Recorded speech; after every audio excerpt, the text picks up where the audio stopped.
Yun, isang mapagpalang araw po sa ating lahat, mga ka-business, mga kalingap, mga kapapi kong minamahal. Panibagong araw, panibagong reaction ulit po tayo. At for today's video po ay gawin po natin ng reaction. Itong nakaplanong pagpapakasal nitong si Kuya Damulag at nitong si Ate Presi. At sa reaction video kong ito ay talakayin natin kung matutuloy pa nga ba itong nakaplanong kasal nitong si Kuya Damulag dito kay Ate Presi. Kung matatandaan natin mga ka-business, mga kapapi, mga kalingap, nung nakaraang araw lang ay pumunta itong si Kuya Damo dito kay la ka-business o dito sa ka-business house. At kasama nga niya itong si Ate Presi. At dito ay nagpaalam siya kay la Mr. and Mrs. Ka-business na balak na nga nilang magpakasal sa February 14 nga daw o noong February 14 sa kasalang bayan. Teka. Parang Kuya Bong at Ate Jinky lang yan ha. Kaya nga lang yung kay Kuya Bong at kay Ate Jinky ay hindi natuloy. Eh ano kaya itong kay Kuya Damulag at kay Ate Presi na ito? Matuloy kaya ito? Sabihin na nating hindi na sa January 14. Kasi alam na naman nating lahat na na-postpone, di ba? Na-postpone noong January 14 dahil inakala nila na hindi nga tuloy yung kasalang bayan. Ang tanong ngayon natin dito, matuloy pa kaya itong pagpapakasal ni Kuya Damulag at Ate Presi? Pero bago nga po yan mga ka-business, mga kapapi, mga kalinga, ay balikan muna natin itong pagpunta nga nito sila Kuya Damulag at saka nitong si Ate Presi dito sa ka-business house. Para magbigay alam dito kay la ka-business at Mrs. Ka-business ng kanilang planong pagpapakasal. Kumbaga ay bilang respeto na rin ito si Kuya Damulag dito kay ka-business at Mrs. Ka-business. At syempre, natuwa dito sila ka-business.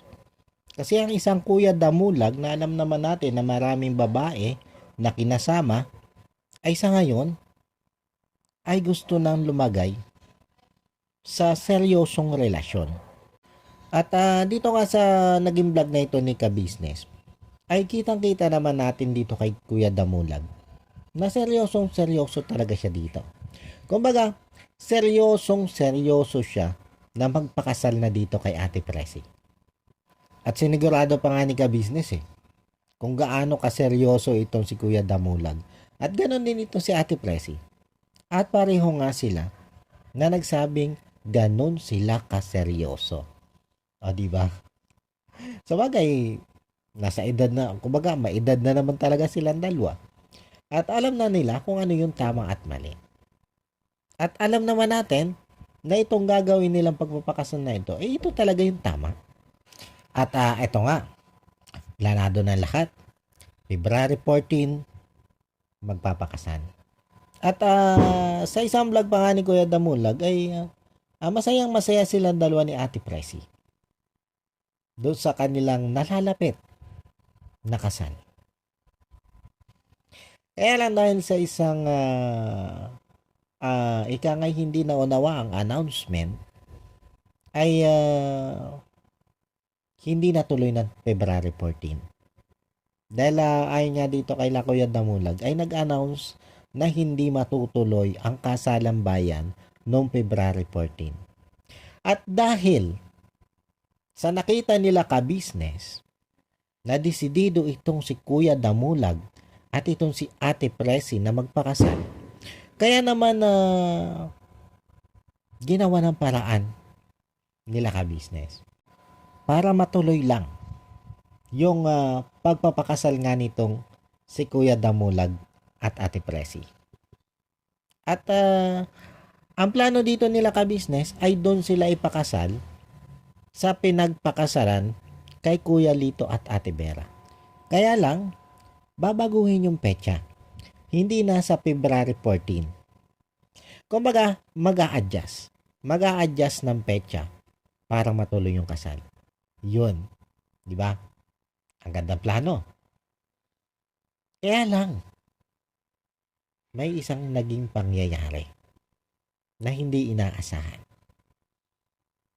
At ito nga yung naging dahilan kung bakit meron tayong katanungan na matutuloy pa nga ba ang kasal ni Kuya Damulag at nitong si Ate Presi.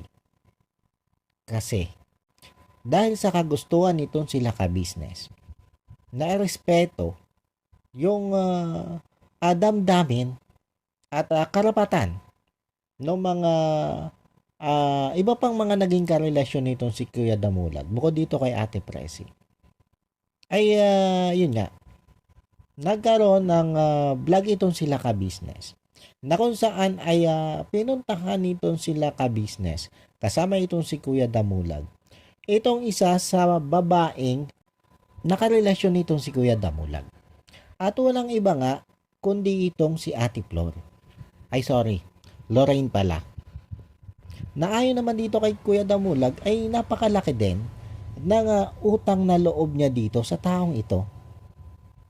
Dahil ito yung isa sa talaga nag-asikaso dito kay Nanay Susana. Nung panahong nabubuhay pa itong si Nanay Susana. Kaya nararapat din nga lang na magbigay ng kahit ika nga ay respeto. Di ba mga kalingap, mga ka-business? Kaya lang, na-misinterpret ito nitong si Ate Presi. At ang nangyari, ay nagkaroon siya ng hindi magandang pagtingin dito sa ginawa ni ka-business at Kuya Damulag na pagpunta dito kay Ate Lorraine. At sa madaling salita, ay nagalit itong si Ate Presi. Hindi lang kay Kuya Damulag, kundi pati dito kay ka-business. Dahil nga, bakit daw pumunta itong sila ka-business dito kay Ate Lorraine? At bakit kailangan pa magpaalam? Alam nyo mga ka-business, mga kapapi, mga kalingap. Sa puntong ito, naunawaan ko dito yung point ni ka-business na tama naman, kailangan talaga na magbigay respeto doon sa mga dating manakarelasyon nitong si Kuya Damulag. Na itong si Kuya Damulag nga ay magpapakasal na. Kumbaga, maganda naman yung intention dito ni ka-business.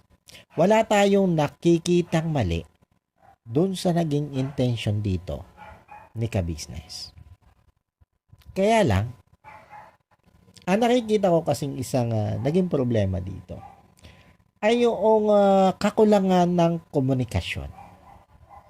Yun yung nakikita kong problema dito.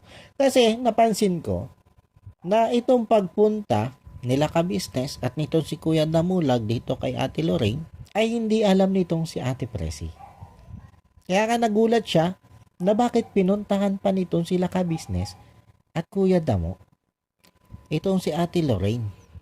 Kumbaga, hindi nakapagpaalam itong sila Kuya Damulag at itong si ka-business dito kay Ate Presi. Nakakausapin nila itong si Ate Lorraine at yung iba pang mga naging karelasyon nitong si Kuya Damulag para ipagbigay alam sa mga ito yung nakaplanong pagpapakasal nitong si Ate Presi at Kuya Damulag.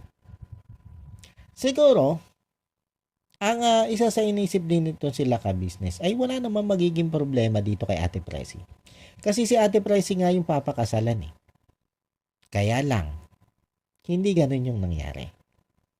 At ito nga ay naging negatibo ang naging dating dito kay Ate Presi. At itong si Ate Presi ay napangunahan ng panibugho. Selos. Kaya ang ending, nagalit siya dito kay Kuya Damulag at dito kay ka-business. At nakapagbitaw siya ng kung ano-anong salita. Nang hindi na mga tamang salita para dito kay Kuya Damulag at dito kay ka-business. At ang isa pa masakit dito, mga ka-business, mga kalingap, mga kapapi, ay yung nagkaroon na itong si Kuya Damulag at saka itong si Ate Presi ng sumbatan ng mga palitan ng mga akusasyon. Nasabihan nitong si Kuya Damulag na napakasinungaling nitong si Ate Presi At ganon din itong si Ate Pricey, nasabihan na rin niya ng ganon si Kuya Damulag. At ayon din dito kay Kuya Damulag nang dahil sa selos nitong si Ate Pricey, nung ika nga ay yung biglang silakbo ng galit nitong si Ate Pricey, ay inispin ito ng kutsilyo itong si Kuya Damulag. Namuntikan pa nga daw tinamaan ito sa leeg. Buti na nga lang daw ay napansin agad o nakita nitong si Kuya Damulag. At nailaga niya yung kutsilyo na ini-spin sa kanya nitong si Ate Presi. O di ba? Lalagyan ng gripo itong si Kuya Damulag sa leeg nitong si Ate Presi. Nang dahil nga dito sa naramdaman niyang selos na ito. At sabi ko nga kanina ay ang nakikita kong dahilan nito ay yung hindi ganon kalinaw na komunikasyon nila. Na para sa akin, mas maganda kung bago sana ginawa ito nitong sila ka-business, nitong sila Kuya Damulag, yung pagpunta doon kay Ate Flor, ay alam din sana nitong si Ate Presi. Na sa ganon, ay alam niya kung ano yung mangyayari. At nalaman din sana nitong sila ka-business kung ano yung opinion nitong si Ate Presi dito sa plano nilang ito. Kasi si Kuya Damulag at si Ate Presi yung magpapakasal eh. Kaya kailangan nila na yung bawat gagawin ng bawat isa sa kanila ay dapat lang na ipaalam sana nila sa isa't isa. Bilang respeto mo na rin doon sa iyong partner, di ba? Kumbaga, bago ka magdesisyon kung ano yung gagawin mo, ay mas maganda kung ipagbibigay alam mo muna doon sa partner mo. At nararapat din na hingin mo din yung kanyang permiso. At syempre, ganoon din yung kanyang opinion. Lalo na nga ito'y may patungkol o may kaugnayan dito sa gagawin nilang pagpapakasal. At sa tingin ko, mga ka-business, mga kalingap, mga kapapi, kung ganito lang yung ginawa nito sila Kuya Damulag, nito sila ka-business, kung kagad nilang kinausap itong si Ate Presi, para nga dito sa planong pagkausap dito kay la Ate Flor at doon pa sa ibang mga naging karelasyon nitong si Kuya Damulag. Tumutol man dito itong si Ate Presi, ay di sana'y napaliwanagan ito ng maayos nitong sila ka-business.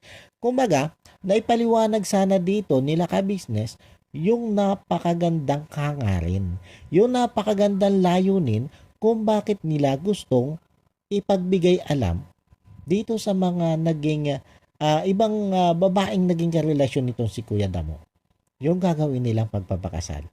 Kumbaga, naihanay sana nila o na-discuss sana nila ng maayos dito kay Ate Presi kung gaano kahalaga yung kanilang plano na yon. Na yun, kung tutuusin, ay para din sa kanilang dalawa. Para din dito kay Kuya Damo at dito kay Ate Presi. Para doon sa ika nga ay mapayapa nilang pagpapakasal. Na makakasiguro sila na wala talagang tututol doon sa kanilang kasalan, di ba? Tama yung kay ka-business na layunin eh. Napakaganda nun layunin na yun ni ka-business. Kaya nga lang ang sumablay doon ay yung komunikasyon. Tulad ng sinabi ko kanina. Yung tamang komunikasyon. Na sana ay naipagbigay alam agad nila dito kay Ate Presi.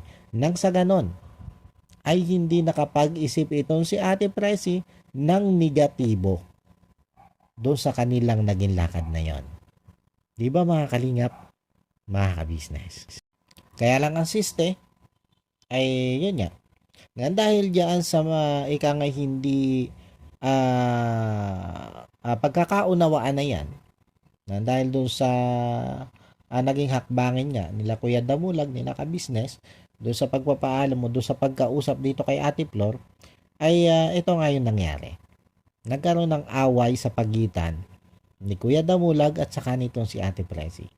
At doon sa vlog ni Kuya Damulag ay nakapagbitaw siya doon na hindi na niya itutuloy yung pagpapakasal dito kay Ate Presi.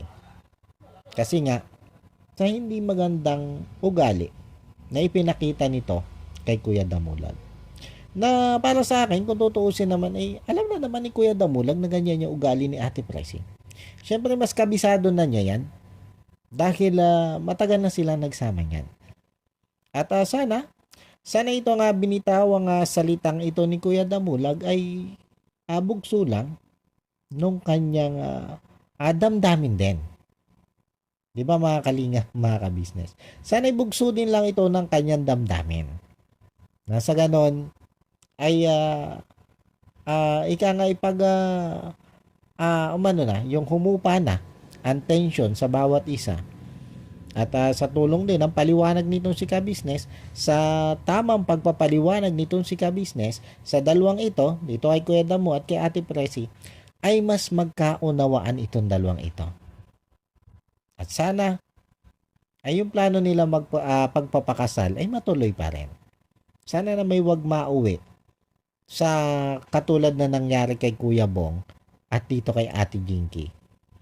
Na yung planong pagpapakasal ay parang bula na nasundot ng matulis na bagay at biglang pumutok. Biglang naglaho ng walang kaabas-abas. Ika nga biglang naglaho sa isang kisap mata. Sana naman hindi mapatulad doon. Di ba mga ka-business, mga kapapi, mga kalinga? Sana naman hindi mapatulad dito sa kasalang Bonjin. At siguro, ka-business, kung mapanood mo man ito, itong aking reaction video na ito, siguro iwasan nyo na yung magplano ng pagpapakasal sa buwan ng February. Kasi paapat na yan eh. Kasi kung matatandaan natin, yung sa ex ni Kuya Bong na taga ibang bansa o nagtatrabaho sa ibang bansa, ay February 14 din yan nakaplanong ipakasal. Yung kay Ate Mylene na 1, ang alam ko February din yun eh. Tapos itong kay Bonjin, February din. Tapos ito nga nasundan pa nung kay Kuya Damo. Kaya sa susunod na may gusto kayong ipakasal, iwasan nyo na yung buwan ng February. Ano ba meron dyan sa buwan ng February? Bakit tila ba ika nga ay hindi yan maswerteng buwan sa pagpapakasal dito sa membro ng ka-business family? Kaya pakiusap, wag nyo nang planuhing magpakasal pa ng February, unang buwan ng February. Para matuloy naman. Kaya yan kay Kuya Bong, kung sakasakaling magkita uli yan ng bagong papakasalan, ay iiwas nyo na doon sa buwan ng February. At hindi yan maswerte para dyan sa inyo. At yun, paano po mga ka-business, mga kapapi, mga kalingap? Hanggang dito na lang muna po itong aking reaction video na ito. At maraming salamat po doon sa patuloy pong sumusuporta sa inyong lingkod. Maraming salamat po. At yun, bago po tayo tuloy magtapos ay syempre, wag po natin kakalimutan patuloy na suportahan ka-business official, Papa Dins TV at ka-business family. At syempre ganun din po itong ama ng Kalingap na wala iba nga po kundi si Kuya Bal Santos Matubang. Ganun na rin po ito si Kalingap Rob at si Ate Edna Vlog. Yan po ay may bahay nitong si Kuya Bal Santos Matubang. At ganoon na rin po yung may bahay ni Kalingap Rob, si Ma'am Jack Tapia Matubang. Yun, patuloy lang po natin silang suportahan. At syempre ganoon din po yung aking mga kasamang reaktor dito sa ka-business. Andiyan po sila Taong Gala, Kalingap Turak, Mama Fleurs Channel, Alminda Mix Vlog, Annalisa Reality Vlog, at syempre ang inyong lingkod, Anime Reactors TV. At ganoon na rin po ang lahat ng Kalingap Partners at lahat ng Kalingap Reactors. Support lang po natin yan mga ka-business, mga Kalingap, mga kapapi. At yun po, muli po ay maraming salamat po. God bless po sa inyong lahat. I love you all. Bye-bye.